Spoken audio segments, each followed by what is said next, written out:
Hey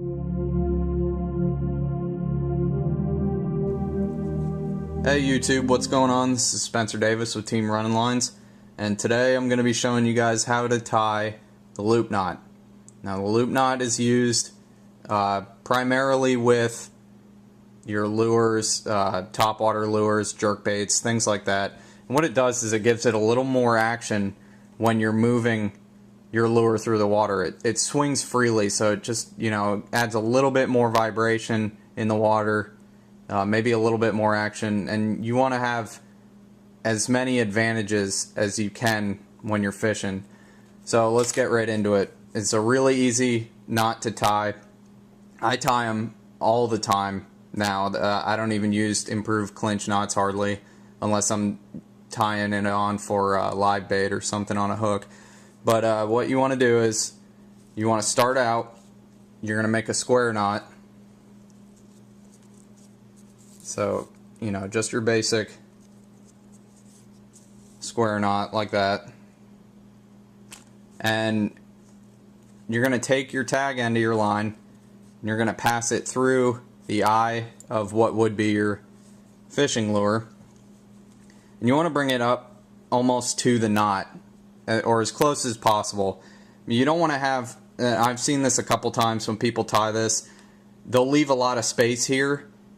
And when they finish tying the knot, you have a huge loop in the front between your knot and your lure. And what can happen is if you're using something with treble hooks that are hanging down, they'll get fouled up in that loop. So you want to make sure you got it, you don't need a huge loop. I bring it almost all the way to the knot, about like that. And then you're going to go around your main line 3 to 4 times. I'm just going to do, we'll call it 2. And then with your tag end, you're going to bring it back through your square knot. And then you'll tighten it down by pulling on the main line and your tag end. And it'll look something like that. Where you can see you got your, that's where your rotations are. Here's where your square knot is. And you see how it makes a really nice little loop.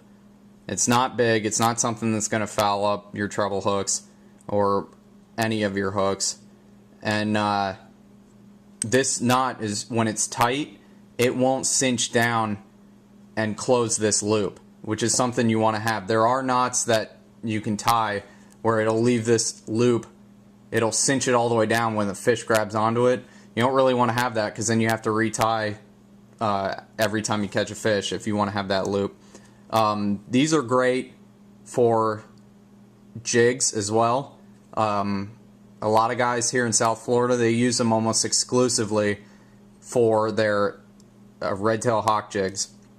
So when you're fishing a bridge or bridge fenders or pilings, anything like that, you say this is your red tail hawk. When it hits the bottom, it just gives it that little bit of wiggle in the current. So that's the loop knot. If you got any questions, feel free to message me and I'll help you guys out.